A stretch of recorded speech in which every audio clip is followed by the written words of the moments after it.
So he is out. Mikhail Douglas, the great Michael Douglas. And I always go the extra mile for you guys. So just a bit of extra super scoop Hollywood stuff. You know, Michael Keaton, that's not his real name because apparently, yeah, his real name is Douglas and he just didn't want to get mixed up. So that's really interesting. So anyway, Michael Douglas is out of the MCU, but it is not some anti MCU sentiment or anything against the MCU itself. Although he was a little snarky with promoting Quantumania and saying, could they just kill me off and do something? yeah, yeah, he really wasn't too essential with Quantumania. Like, he actually is critical to the plot, but puzzlingly, he and the Wasp really don't do very much. It really is a Paul Rudd, Kang, and Michelle Pfeiffer film, if you can believe that. So there you go. So maybe he's a little disillusioned with how Ken Feige has handled him. However, his official statement is that, well, he is getting older, right? He has a production company. He's active as a producer, and he's also acting. So he's saying, yeah, I'm going to take a step back. I'm going to really, you know, choose my time carefully. And the MCU is just not a priority. And to be fair, they're not making him a priority because now with Kang's story seemingly scrapped, what are they going to do with Ant-Man and the Kang story? I guess that's now resolved in Quantumania, although it wasn't. But let's not exaggerate. Apparently, he was in the What If. I remember seeing the What If episode with him doing the voice acting. So I don't think he has anything against the role. But again, I guess he is done with what they've given him. He's done several films, did the What If. And it's like, okay, that was nice. That was interesting. Were the Ant-Man films the greatest MCU films? No, you'd have to probably say, of all the trilogies, that is ironically one of the least essential. Whatever you think about the Iron Man trilogy or the Captain America trilogy, they are super critical. They are a cornerstone of the MCU. But the Ant-Man films always just felt like kind of fun adventures. I mean, really, the only critical one is Ant-Man 2 because of the tie-in to Infinity War and Endgame. Films I think are a bunch of corporate slop, but did want a few more details on the Infinity nonsense, then yeah, Ant-Man 2 is kind of critical, at least for one or two critical scenes. So yeah, it's kind of a mixed verdict on his role with the MCU. And again, he's saying that in general he will be stepping back. But let's be honest, if Quentin Tarantino calls him, he's probably like, okay, I'll take that call. So clearly, the MCU has faded a bit in standing with a lot of elite actors, people who chomped at the bit, like, oh, Marvel. Yeah, even for an okay paycheck, are like, yeah, it's fine. We're fine. We're good, King. You move on with the doom phase of Thunderbolts doing not very good at the box office, and there we are. So don't expect the return of Michael Douglas anytime soon for the MCU, or apparently a lot of these bigger franchises. He'll probably do some indie stuff or his own production stuff. And there we are. And let's move on to more sad news. Because, yeah, Michael is really up in years. I think he's 80 now.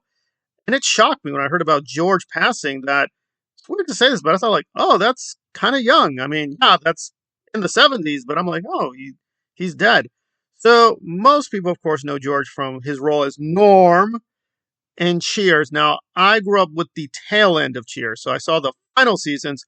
I caught a few of the other ones on replays or marathons, but I mainly know Norm from the final years, and he was still really good. It was a very funny show. It's hard to tell people how dominant Cheers was. I mean, Cheers was like Seinfeld. It was such a massive thing, and then for them to leave, we're like, what? They're stopping? Yeah, they're going to stop. Ted Danson wanted to move on. Other people wanted to move on, but it was such an iconic show. Just so part of pop culture for a long time. The theme song, everything, including Norm. He also did a lot of funny cameos on SNL. Probably the most famous is Da Bears and other things like that.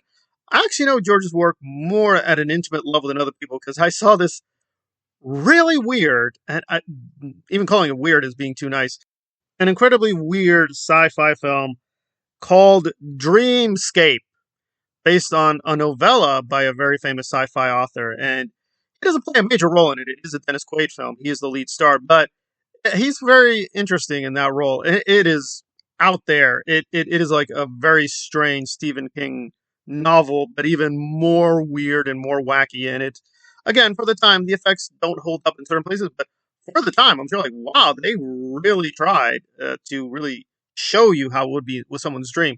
And it has so many bizarre Interesting twist. I don't want to ruin it for you, but if you're a hardcore George fan, that is worth checking out.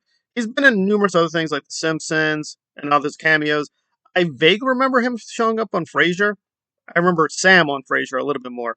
Yeah, so a lot of the Cheers people did show up on Frasier, and apparently even tried the Norm character in a new show, but it didn't quite work out. And the premise was basically the same thing. Apparently, he was running a radio show like Frasier. And you can say many things about Frasier, but Frasier moving on from just talking to the bar to talking to a radio audience actually did make a lot of sense. And there were a lot of funny voice cameos in Frasier. So, interesting career, very long career, illustrious career as a comedic actor. Does he really connect with the younger generation? I don't know, because it's really weird. With Val Kilmer on Twitter, there were so many tributes, so many homages. It was incredible how so many different people had memories of Val. But again, George was also a very talented actor, but I don't think he had that kind of pop cultural reach. He does seem to be to an older generation, and I guess they would claim him. I grew up with the late 80s and 90s. That's more my decade. So it's kind of weird how I feel about him. He's a very talented person. And I will just leave with one very intense. This is not me looking it up, by the way. This is just from pure memory. It shows you the kind of weird comedy they had on Cheers. So basically, Norm's thing was beer. So one episode, one of the final episodes, and it was such a brilliant idea, is basically he gets a dream job. And they're like, okay, your job is to taste the beer, drink the beer, tell us what you think of the beer. And of course, initially he does a great job. He says, okay, this beer, this is off a little bit. And it's so precise, like his senses, his perceptions, like his knowledge of the beer. It's like insane. So it's like he's the Buddha master. And so they're like, oh, well, you got the job. We're going to pay you a lot of money. And he's like, wait, are you being totally serious? The job here is I taste beer, I drink beer, am all day with the beer. You will pay me good money for this. Yes, that is the job. And he goes nuts. He like destroys himself. He cannot shut up. He's like, I can't believe it. My luck is so good now that he can't handle having this dream job with beer. And he's like, he just starts screaming and shouting and singing. And they're like, what is wrong with this guy? And it's just like, I guess he just couldn't handle it. Because one of the things about Norm is he's not really a villain. He's not really a good guy. He's just a normal, average guy. So if you give him the dream job, even though he doesn't really deserve it, he's going to be like, what's the catch here? It's like, no, it's not a catch. You're good with the beer. You got the job. And he's like, I am super excellent with the beer, but no, I can't handle it. So it's just the psychology of Norm is he couldn't handle the dream job. So he's like, he had to self-destruct it because he's just like, no, that's not for me. No, I can't. No, that's not who Norm is. So it's a very interesting character.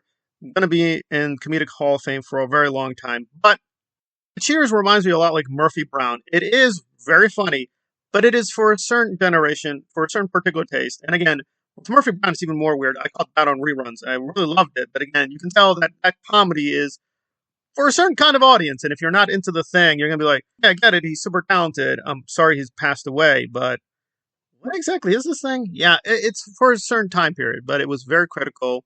Interesting man, very talented. And sorry to see him go. He left us too soon. Goodbye, Norm. Goodbye, George.